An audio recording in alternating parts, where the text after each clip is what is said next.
আসসালামু আলাইকুম। আজকে একটা কোশ্চেন সলভ করব। সরি, একটা না, দুইটা আছে এখানে কোশ্চেন বৃত্ত সম্পর্কিত, দুইটা এমসিকিউ। আচ্ছা, বলা হচ্ছে যে এইখানে একটা বৃত্ত যার এ বি ও এসি স্পর্শক এবং অ্যাঙ্গেল বিডিসি ইকুয়াল 70 ডিগ্রি। তাহলে বিডিসি কোনটা?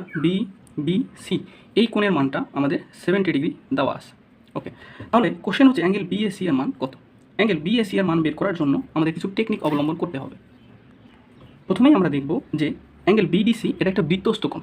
তাহলে এই বৃত্তস্থ কোণ কোন চাপের উপর দণ্ডায়মান?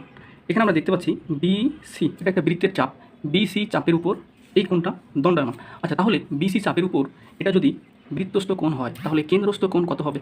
কেন্দ্রস্থ কোণটা হবে বি ও সি, কারণ এইটাও ঠিক একই চাপের উপর দণ্ডায়মান। আমরা জানি যে একই চাপের উপর দণ্ডায়মান কেন্দ্রস্থ কোণ বৃত্তস্থ কোণের দ্বিগুণ। তাহলে আমরা এখান থেকে একটা জিনিস লিখতে পারতেছি। আমরা 1 নম্বর কোশ্চেনটা সলভ করবো, এই জন্য 1 নম্বরটা দিলাম।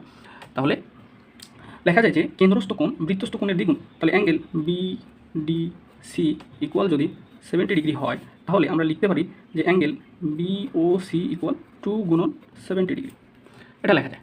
তাহলে এখানে টোটাল আসতেছে কত ডিগ্রি কোণ? 140 ডিগ্রি। এখন দেখো এখানে এই কোণের মান আমরা পেয়ে গেছি। এখন আমাদেরকে বের করতে বলছে এই যে এই কোণের মান অ্যাঙ্গেল বিএসি। অ্যাঙ্গেল বিএসি কোণের মান কীভাবে বের করবো? এটা বের করার জন্য আমাদেরকে কী করতে হবে যে অ্যাঙ্গেল বিএসি ইকুয়াল 180 মাইনাস 140, তাহলে আমরা এই কোণের মানটা পেয়ে যাবো। তাহলে এটার মান আসতেছে 40 ডিগ্রি।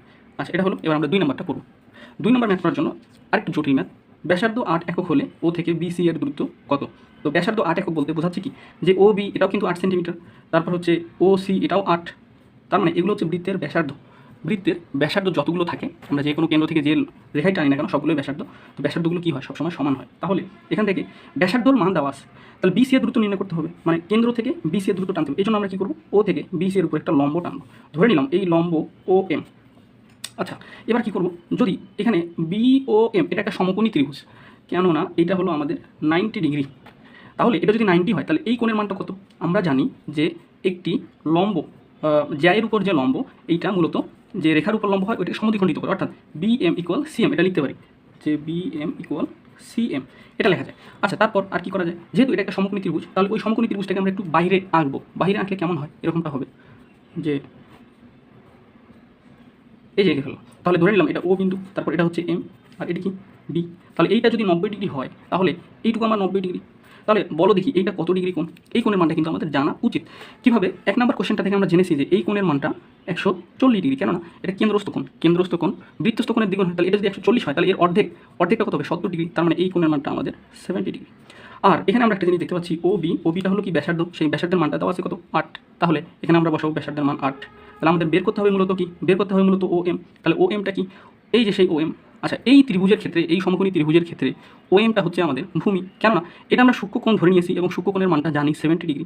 তাহলে 70 ডিগ্রি যদি জানি তাহলে সূক্ষ্মকোণের বিপরীত বাহুটাই হচ্ছে লম্ব, সূক্ষ্মকোণের সাথে যে বাহুটা থাকে ওইটা হলো ভূমি, আর এটা সবসময় হাইপোটেনাস অর্থাৎ অতিভুজ।